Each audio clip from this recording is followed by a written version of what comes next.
अध्याय 36। बसलेल और ओहोलीआब और सब बुद्धिमान जिनको यहोवा ने ऐसी बुद्धि और समझ दी हो कि वे यहोवा की सारी आज्ञाओं के अनुसार पवित्र स्थान की सेवा के लिए सब प्रकार का काम करना जाने, वे सब ये काम करें। लोगों द्वारा बहुत सी भेंट। तब मूसा ने बसलेल और ओहोलीआब और सब बुद्धिमानों को जिनके हृदय में यहोवा ने बुद्धि का प्रकाश दिया था, अर्थात जिस जिसको पास आकर काम करने का उत्साह हुआ था, उन सबों को बुलवाया और इजरायली जो जो भेंट पवित्र स्थान की सेवा के काम और उसके बनाने के लिए ले आए थे, उन्हें उन पुरुषों ने मूसा के हाथ से ले लिया। तब भी लोग प्रति भोर को उसके पास भेंट अपनी इच्छा से लाते रहे। और जितने बुद्धिमान पवित्र स्थान का काम करते थे, वे सब अपना अपना काम छोड़कर मूसा के पास आए और कहने लगे, जिस काम को करने की आज्ञा यहोवा ने दी है, उसके लिए जितना चाहिए उससे अधिक वे ले आए हैं। तब मूसा ने सारी छावनी में इस आज्ञा का प्रचार करवाया, क्या पुरुष क्या स्त्री कोई पवित्र स्थान के लिए और भेंट न लाए।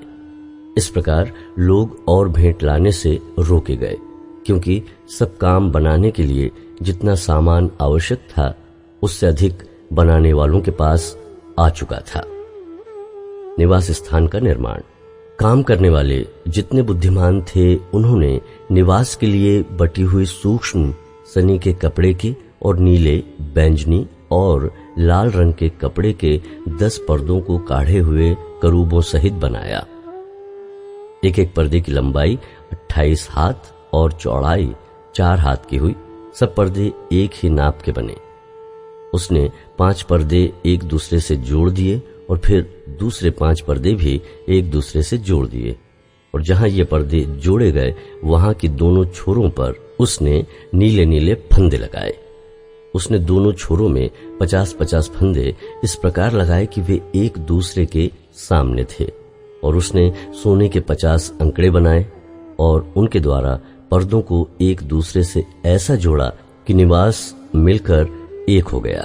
और फिर निवास के ऊपर के तंबू के लिए उसने बकरी के बाल के 11 फंदे बनाए। एक एक पर्दे की लंबाई 30 हाथ और चौड़ाई 4 हाथ की हुई और 11 पर्दे एक ही नाप के थे। इनमें से उसने 5 पर्दे अलग और 6 पर्दे अलग जोड़ दिए। और जहां दोनों जोड़े गए, वहां के छोरों में उसने 50-50 फंदे लगाए। और उसने तंबू के जोड़ने के लिए पीतल के 50 अंकड़े भी बनाए, जिससे वो एक हो जाएं। और उसने तंबू के लिए लाल रंग से रंगी हुई मेढ़ों की खालों का एक ओढ़ना और उसके ऊपर के लिए सुइसों की खालों का भी एक ओढ़ना बनाया। फिर उसने निवास के लिए बबूल की लकड़ी के तख्तों को खड़ा रहने के लिए बनाया। एक एक तख्ते की लंबाई 10 हाथ और चौड़ाई 1.5 हाथ की हुई। एक एक तख्ते में एक दूसरे से जुड़ी हुई 2-2 चूलें बनी। निवास के सब तख्तों को उसने इसी भांति बनाया। उसने निवास के लिए तख्तों को इसी रीति से बनाया कि दक्षिण की ओर 20 तख्ते लगे और इन 200 तख्तों के नीचे चांदी की 40 कुर्सियां, अर्थात एक एक तख्ते के नीचे उसकी 2 चूलों के लिए उसने 2 कुर्सियां बनाई। और निवास की दूसरी ओर अर्थात उत्तर की ओर के लिए भी उसने 20 तख्ते बनाए और इनके लिए भी उसने चांदी की 40 कुर्सियां, अर्थात एक एक तख्ते के नीचे 2-2 कुर्सियां बनाई। और निवास की पिछली ओर अर्थात पश्चिम की ओर के लिए उसने 6 तख्ते बनाए। और पिछले भाग में निवास के कोनों के लिए उसने 2 तख्ते बनाए। वे नीचे से 2-2 भाग के बने और दोनों ऊपर के सिरे तक एक एक कड़े में मिलाए गए। उसने उन दोनों तख्तों का आकार ऐसा ही बनाया। इस प्रकार 8 तख्ते हुए और उनकी चांदी की 16 कुर्सियां हुई, अर्थात एक एक तख्ते के नीचे 2-2 कुर्सियां हुई। फिर उसने बबूल की लकड़ी के बेंडे बनाए, अर्थात निवास की एक ओर के तख्तों के लिए 5 बेंडे और निवास की दूसरी ओर के तख्तों के लिए 5 बेंडे। और निवास का जो किनारा पश्चिम की ओर पिछले भाग में था, उसके लिए भी 5 बेंडे बनाए। और उसने बीच वाले बेंडे को तख्तों के मध्य में तंबू के एक सिरे से दूसरे सिरे तक पहुंचने के लिए बनाया, और तख्तों को उसने सोने से मढ़ा, और बेंडों के घर का काम देने वाले कड़ों को सोने के बनाया, और बेंडों को भी सोने से मढ़ा। फिर उसने नीले, बैंजनी और लाल रंग के कपड़े का और बटी हुई सूक्ष्म सनी वाले कपड़े का बीच वाला पर्दा बनाया। कढ़ाई के काम किए हुए करूबों के साथ बना। उसने उसके लिए बबूल के 4 खंभे बनाए और उनको सोने से मढ़ा। उनकी घुंडियां सोने की बनी, और उसने उनके लिए चांदी की 4 कुर्सियां ढाली। उसने तंबू के द्वार के लिए भी नीले, बैंजनी और लाल रंग के कपड़े का और बटी हुई सूक्ष्म के सनी के कपड़े का कढ़ाई का काम किया हुआ पर्दा बनाया। और उसने घुंडियों समेत उसके 5 खंभे भी बनाए, और उनके सिरों और जोड़ने की छड़ों को सोने से मढ़ा, और उनकी 5 कुर्सियां पीतल की बनाई। अध्याय 37। वाचा का संदूक बनाया जाना। फिर बसलेल ने बबूल की लकड़ी का संदूक बनाया। उसकी लंबाई 2.5 हाथ, चौड़ाई 1.5 हाथ और ऊंचाई 1.5 हाथ की थी। उसने उसको भीतर बाहर चोखे सोने से मढ़ा, और उसके चारों ओर सोने की बाड़ बनाई, और उसके चारों पायों पर लगाने को उसने सोने के 4 कड़े ढाले, 2 कड़े एक ओर और 2 कड़े दूसरी ओर लगे।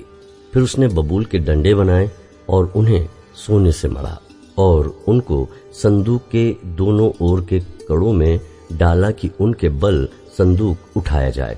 फिर उसने चोखे सोने के प्रायश्चित वाले ढकने को बनाया। उसकी लंबाई 2.5 हाथ और चौड़ाई 1.5 हाथ की थी, और उसने सोना गढ़कर 2 करूब प्रायश्चित के ढकने के दोनों सिरों पर बनाए। फिर एक करूब एक सिरे पर और दूसरा करूब दूसरे सिरे पर बना।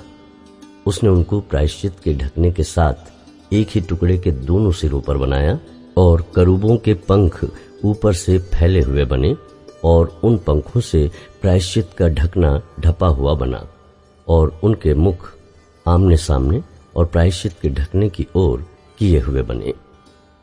पवित्र मेज का बनाया जाना। फिर उसने बबूल की लकड़ी की मेज को बनाया। उसकी लंबाई 2 हाथ, चौड़ाई 1 हाथ और ऊंचाई 1.5 हाथ की थी, और उसने उसको चोखे सोने से मढ़ा, और उसके चारों ओर सोने की एक बाड़ बनाई, और उसने उसके लिए 4 अंगुल चौड़ी एक पटरी, और इस पटरी के लिए चारों ओर सोने की एक बाड़ बनाई। उसने मेज के लिए सोने के 4 कड़े ढालकर उन चारों कोनों में लगाया जो उसके चारों पायों पर थे। वे कड़े पटरी के पास मेज उठाने के डंडों के खानों का काम देने को बने। उसने मेज उठाने के लिए डंडों को बबूल की लकड़ी के बनाया और सोने से मढ़ा, और उसने मेज पर का सामान अर्थात परात, धूपदान, कटोरे और उंडेलने के बर्तन सब चोखे सोने के बनाए। सोने की दीवट का बनाया जाना। फिर उसने चोखा सोना गढ़ के पाए और डंडी समेत दीवट को बनाया। उसके पुष्पकोश, गांठ और फूल सब एक ही टुकड़े के बने, और दीवट से निकली हुई 6 डालियां बनी। 3 डालियां उसके एक ओर से और 3 डालियां उसके दूसरी ओर से निकली हुई बनी।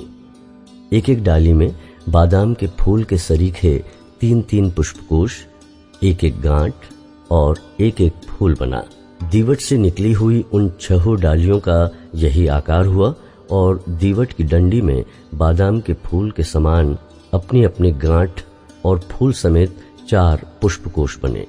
और दीवट से निकली हुई 6 डालियों में से 2-2 डालियों के नीचे एक एक गांठ दीवट के साथ एक ही टुकड़े की बनी। गांठें और डालियां सब दीवट के साथ एक ही टुकड़े की बनी। सारा दीवट गढ़े हुए चोखे सोने का और एक ही टुकड़े का बना। और उसने दीवट के 7 दीपक और गुलतराश और गुलदान चोखे सोने के बनाए। उसने सारे सामान समेत दीवट को किक्कार भर सोने का बनाया। धूप वेदी का बनाया जाना। फिर उसने बबूल की लकड़ी की धूप वेदी भी बनाई। उसकी लंबाई 1 हाथ और चौड़ाई 1 हाथ की थी। वो चौकोर बनी और उसकी ऊंचाई 2 हाथ की थी और उसके सींग उसके साथ बिना जोड़ के बने थे। ऊपर वाले पल्लों और चारों ओर के बाजुओं और सींगों समेत उसने उस वेदी को चोखे सोने से मढ़ा और उसके चारों ओर सोने की एक बाड़ बनाई और उस बाड़ के नीचे उसके दोनों पल्लों पर उसने सोने के 2 कड़े बनाए जो उसके उठाने के डंडों के खानों का काम दे, और डंडों को उसने बबूल की लकड़ी का बनाया और सोने से मढ़ा। धूप और अभिषेक के तेल का बनाया जाना। उसने अभिषेक का पवित्र तेल और सुगंध द्रव्य का धूप गंधी की रीति के अनुसार बनाया। अध्याय 38 होम वेदी का बनाया जाना। फिर उसने बबूल की लकड़ी की होम वेदी भी बनाई। उसकी लंबाई 5 हाथ और चौड़ाई 5 हाथ की थी। इस प्रकार से वो चौकोर बनी और ऊंचाई 3 हाथ की थी। उसने उसके चारों कोनों पर उसके 4 सींग बनाए, वे उसके साथ बिना जोड़ के बने, और उसने उसको पीतल से मढ़ा। और उसने वेदी का सारा सामान अर्थात उसकी हांडियों, फावड़ियों, कटोरों, कांटों और करछों को बनाया। उसका सारा सामान उसने पीतल का बनाया। और वेदी के लिए उसके चारों ओर की कंगनी के तले उसने पीतल की जाली की एक झंझरी बनाई। वो नीचे से वेदी की ऊंचाई के मध्य तक पहुंची। उसने पीतल की झंझरी के चारों कोनों के लिए 4 कड़े ढाले जो डंडों के खानों का काम दे। फिर उसने डंडों को बबूल की लकड़ी का बनाया और पीतल से मढ़ा। तब उसने डंडों को वेदी के किनारों के कड़ों में वेदी के उठाने के लिए डाल दिया। वेदी को उसने तख्तों से खोखली बनाया। पीतल की हौदी का बनाया जाना। उसने हौदी और उसका पाया दोनों पीतल के बनाए। ये मिलाप वाले तंबू के द्वार पर सेवा करने वाली महिलाओं के पीतल के दर्पणों से बनाए गए। निवास स्थान का आंगन बनाया जाना। फिर उसने आंगन बनाया और दक्षिण की ओर के लिए आंगन के पर्दे बटी हुई सूक्ष्म सनी के कपड़े के थे और सब मिलाकर 100 हाथ लंबे थे। उनके लिए 20 खंभे और इनकी पीतल की 20 कुर्सियां बनी और खंभों की घुंडियां और जोड़ने की छड़ें चांदी की बनी। और उत्तर की ओर के लिए भी 100 हाथ लंबे पर्दे बने और उनके लिए 20 खंभे और इनकी पीतल की 20 ही कुर्सियां बनी। और खंभों की घुंडियां और जोड़ने की छड़ें चांदी की बनी। और पश्चिम की ओर के लिए सब पर्दे मिलाकर 50 हाथ के थे। उनके लिए 10 खंभे और 10 ही उनकी कुर्सियां थी। और खंभों की घुंडियां और जोड़ने की छड़ें चांदी की थी। और पूरब की ओर भी वो 50 हाथ के थे। आंगन के द्वार के एक ओर के लिए 15 हाथ के पर्दे बने और उनके लिए 3 खंभे और 3 कुर्सियां थी। और आंगन के द्वार के दूसरी ओर भी वैसा ही बना था। और आंगन के दरवाजे के इधर और उधर 15-15 हाथ के पर्दे बने थे और उनके लिए 3 ही 3 खंभे और 3 ही 3 इनकी कुर्सियां भी थी। आंगन के चारों ओर सब पर्दे सूक्ष्म बटी हुई सनी के कपड़े के बने हुए थे। और खंभों की कुर्सियां पीतल की और घुंडियां और छड़ें चांदी की बनी और उनके सिरे चांदी से मढ़े गए और आंगन के सब खंभे चांदी की छड़ों से जोड़े गए थे। आंगन के द्वार के पर्दे पर बेल बूटे का काम किया हुआ था और वो नीले, बैंजनी और लाल रंग के कपड़े का और सूक्ष्म बटी हुई सनी के कपड़े के बने थे। और उसकी लंबाई 20 हाथ की थी और उसकी ऊंचाई आंगन की कनात की चौड़ाई के समान 5 हाथ की बनी। और उनके लिए 4 खंभे और खंभों की 4 ही कुर्सियां पीतल की बनी। उनकी घुंडियां चांदी की बनी और उनके सिरे चांदी से मढ़े गए और उनकी छड़ें चांदी की बनी। और निवास और आंगन के चारों ओर के सब खूंटे पीतल के बने थे। निवास स्थान में प्रयुक्त धातुओं का विवरण। साक्षी पत्र के निवास का सामान जो लेवियों के सेवा कार्य के लिए बना और जिसकी गिनती हारून याजक के पुत्र ईतामार के द्वारा मूसा के कहने से हुई थी, उसका विवरण यह है। जिस जिस वस्तु के बनाने की आज्ञा यहोवा ने मूसा को दी थी, उसको यहूदा के गोत्र वाले बसलेल ने, जो हूर का पोता और ऊरी का पुत्र था, बना दिया। और उसके संग दान के गोत्र वाले अहीसामाक का पुत्र ओहली आप का था, जो नक्काशी करने और काढ़ने वाला और नीले, बैंजनी और लाल रंग के और सूक्ष्म सनी के कपड़े में कढ़ाई करने वाला निपुण कारीगर था। पवित्र स्थान के सारे काम में जो भेंट का सोना लगा, वो पवित्र स्थान के शेकेल के हिसाब से 29 किक्कार और 730 शेकेल था। और मंडली के गिने हुए लोगों की भेंट की चांदी पवित्र स्थान के शेकेल के हिसाब से 100 किक्कार और 1775 शेकेल थी। अर्थात जितने 20 वर्ष के और उससे अधिक आयु के गिने गए थे, वे 6,03,550 पुरुष थे। और एक एक जन की ओर से पवित्र स्थान के शेकेल के अनुसार आधा शेकेल, जो एक बेका होता है, मिला। और वो 100 किक्कार चांदी पवित्र स्थान और बीच वाले पर्दे दोनों ही कुर्सियों के ढालने में लग गई। 100 किक्कार से 100 कुर्सियां बनी, एक एक कुर्सी 1 किक्कार की बनी। और 1775 शेकेल जो बच गए, उनसे खंभों की घुंडियां बनाई गई और खंभों की चोटियां मढ़ी गई और उनकी छड़ें भी बनाई गई। और भेंट का पीतल 70 किक्कार और 2400 शेकेल था। इससे मिलाप वाले तंबू के द्वार की कुर्सियां और पीतल की वेदी, पीतल की झंझरी और वेदी का सारा सामान और आंगन के चारों ओर की कुर्सियां और उसके द्वार की कुर्सियां और निवास और आंगन के चारों ओर के खूंटे भी बनाए गए। अध्याय 39। याजकीय वस्त्र तैयार करना। फिर उन्होंने नीले, बैंजनी और लाल रंग के काढ़े हुए कपड़े पवित्र स्थान की सेवा के लिए और हारून के लिए भी पवित्र वस्त्र बनाए, जिस प्रकार यहोवा ने मूसा को आज्ञा दी थी। उसने एपोद को सोने और नीले, बैंजनी और लाल रंग के कपड़े का और सूक्ष्म बटी हुई सनी के कपड़े का बनाया। और उन्होंने सोना पीट पीट कर उसके पत्तर बनाए। फिर पत्तरों को काट काट कर तार बनाए और तारों को नीले, बैंजनी और लाल रंग के कपड़े में और सूक्ष्म सनी के कपड़े में कढ़ाई की बनावट से मिला दिया। एपोद के जोड़ने को उन्होंने उसके कंधों पर के बंधन बनाए।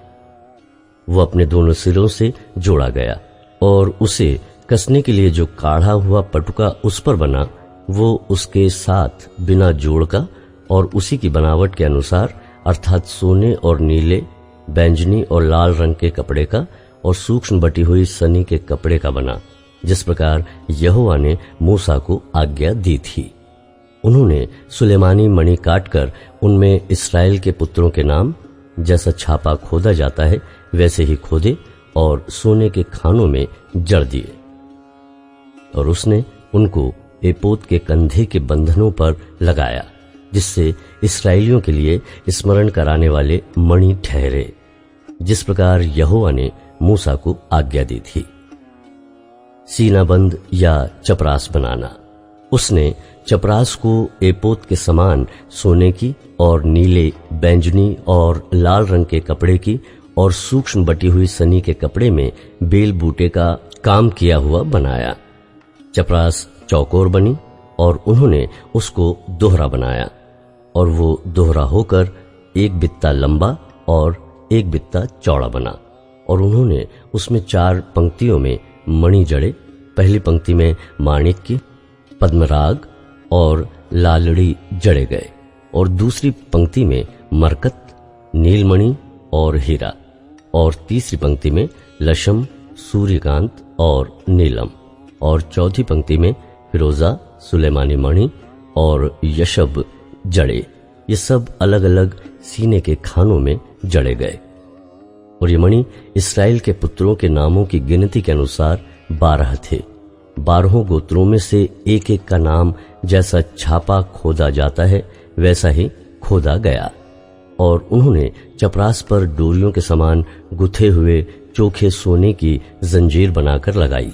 फिर उन्होंने सोने के 2 खाने और सोने की 2 कड़ियां बनाकर दोनों कड़ियों को चपरास के दोनों सिरों पर लगाया। तब उन्होंने सोने की दोनों गूथी हुई जंजीरों को चपरास के सिरों पर की दोनों कड़ियों में लगाया और गूंथी हुई दोनों जंजीरों के दोनों बाकी सिरों को उन्होंने दोनों खानों में जड़ के एपोद के सामने दोनों कंधों के बंधनों पर लगाया। तब उन्होंने सोने की और 2 कड़ियां बनाकर चपरास के दोनों सिरों पर उसकी उस कोर पर जो एपोद के भीतरी भाग में थी लगाई। और उन्होंने सोने की 2 और कड़ियां भी बनाकर एपोद के दोनों कंधों के बंधनों पर नीचे से उसके सामने और जोड़ के पास एपोद के काढ़े हुए पटकों के ऊपर लगाई। तब उन्होंने चपरास को उसकी कड़ियों के द्वारा एपोद की कड़ियों में नीले फीते से ऐसा बांधा कि वो एपोद के काढ़े हुए पटुके के ऊपर रहे और चपरास एपोद से अलग न होने पाए, जैसे यहोवा ने मूसा को आज्ञा दी थी। अन्य याजकीय वस्त्र बनाना। फिर एपोद का बागा संपूर्ण नीले रंग का बनाया गया और उसकी बनावट ऐसी हुई कि उसके बीच बख्तर के छेद के समान एक छेद बना और छेद के चारों ओर एक कोर बनी कि वो फटने न पाए। उन्होंने उसके नीचे वाले घेरे में नीले, बैंजनी और लाल रंग के कपड़े के अनार बनाए। उन्होंने चोखे सोने की घंटियां भी बनाकर बागे के नीचे वाले घेरे के चारों ओर अनारों के बीचों बीच लगाई, अर्थात बागे के नीचे वाले घेरे के चारों ओर एक सोने की घंटी और एक अनार, फिर एक सोने की घंटी और एक अनार लगाया गया कि उन्हें पहने हुए सेवा टहल करें, जैसे यहोवा ने मूसा को आज्ञा दी थी। फिर उन्होंने हारून और उसके पुत्रों के लिए बुनी हुई सूक्ष्म सनी के कपड़े के अंगरखे और सूक्ष्म सनी के कपड़े की पगड़ी और सूक्ष्म सनी के कपड़े की सुंदर टोपियां और सूक्ष्म बटी हुई सोने के कपड़े की जांघिया और सूक्ष्म बटी हुई सनी के कपड़े की और नीले, बैंजनी और लाल रंग की कढ़ाई का काम की हुई पगड़ी, इन सबों को जिस तरह यहोवा ने मूसा को आज्ञा दी थी वैसा ही बनाया। फिर उन्होंने पवित्र मुकुट की पटरी चोखे सोने की बनाई और जैसे छापे में वैसे ही उसमें ये अक्षर खोदे गए, अर्थात यहोवा के लिए पवित्र। और उन्होंने उसमें नीला फीता लगाया जिससे वो ऊपर पगड़ी पर रहे, जिस तरह यहोवा ने मूसा को आज्ञा दी थी। मिलाप वाले तंबू का तैयार होना। इस प्रकार मिलाप वाले तंबू के निवास का सब काम समाप्त हुआ और जिस जिस काम की आज्ञा यहोवा ने मूसा को दी थी इस्राएलियों ने उसी के अनुसार किया। तब वे निवास को मूसा के पास ले आए, अर्थात घुंडियां, तख्ते, बेंडे, खंभे, कुर्सियां आदि सारे सामान समेत तंबू और लाल रंग से रंगी हुई मेढ़ों की खालों का ओढ़ना और सुइसों की खालों का ओढ़ना और बीच का पर्दा, डंडों सहित साक्षी पत्र का संदूक और प्रायश्चित का ढकना, सारे सामान समेत मेज और भेंट की रोटी, सारे सामान सहित दीवट और उसकी सजावट के दीपक और उजियाला देने के लिए तेल, सोने की वेदी और अभिषेक का तेल और सुगंधित धूप और तंबू के द्वार का पर्दा, पीतल की झंझरी, डंडों और सारे सामान समेत पीतल की वेदी और पाए समेत हौदी, खंभों और कुर्सियों समेत आंगन के पर्दे और आंगन के द्वार का पर्दा और डोरियां और खूंटे और मिलाप वाले तंबू के निवास की सेवा का सारा सामान। पवित्र स्थान में सेवा टहल करने के लिए बेल बूटा काढ़े हुए वस्त्र और हारून याजक के पवित्र वस्त्र और उसके पुत्रों के वस्त्र जिन्हें पहनकर उन्हें याजक का काम करना था, अर्थात जो आज्ञा यहोवा ने मूसा को दी थी उन्हीं के अनुसार इस्राएलियों ने सब काम किया। तब मूसा ने सारे काम का निरीक्षण करके देखा कि उन्होंने यहोवा की आज्ञा के अनुसार सब कुछ किया है और मूसा ने उनको आशीर्वाद दिया। अध्याय 40 निवास स्थान खड़ा किया जाना और उसकी प्रतिष्ठा। फिर यहोवा ने मूसा से कहा, पहले महीने के पहले दिन को तू मिलाप वाले तंबू के निवास को खड़ा कर देना और उसमें साक्षी पत्र के संदूक को रखकर बीच वाले पर्दे की ओट में कर देना और मेज को भीतर ले जाकर जो कुछ उस पर सजाना है उसे सजा देना। तब दीवट को भीतर ले जाकर उसके दीपकों को जला देना और साक्षी पत्र के संदूक के सामने सोने की वेदी को जो धूप के लिए है उसे रखना और निवास के द्वार के पर्दे को लगा देना और मिलाप वाले तंबू के निवास के द्वार के सामने होम वेदी को रखना और मिलाप वाले तंबू और वेदी के बीच हौदी को रख के उसमें जल भरना और चारों ओर के आंगन की कनात को खड़ा करना और उस आंगन के द्वार पर पर्दे को लटका देना और अभिषेक का तेल लेकर निवास का और जो कुछ उसमें होगा सब कुछ का अभिषेक करना और सारे सामान समेत उसको पवित्र करना, तब वो पवित्र ठहरेगा। सब सामान समेत होमवेदी का अभिषेक करके उसको पवित्र करना, तब वो परम पवित्र ठहरेगी। पाए समेत हौदी का भी अभिषेक करके उसे पवित्र करना, तब हारून और उसके पुत्रों को मिलाप वाले तंबू के द्वार पर ले जाकर जल से नहलाना और हारून को पवित्र वस्त्र पहनाना और उसका अभिषेक करके उसको पवित्र करना कि वो मेरे लिए याजक का काम करे और उसके पुत्रों को ले जाकर अंगरखे पहनाना और जैसे तू उनके पिता का अभिषेक करे वैसे ही उनका भी अभिषेक करना कि वे मेरे लिए याजक का काम करें और उनका अभिषेक उनकी पीढ़ी पीढ़ी के लिए उनके सदा के याजक पद का चिन्ह ठहरेगा। इस प्रकार मूसा ने जो आज्ञा यहोवा ने उसको दी थी उसी के अनुसार किया और दूसरे वर्ष के पहले महीने के पहले दिन को निवास खड़ा किया गया।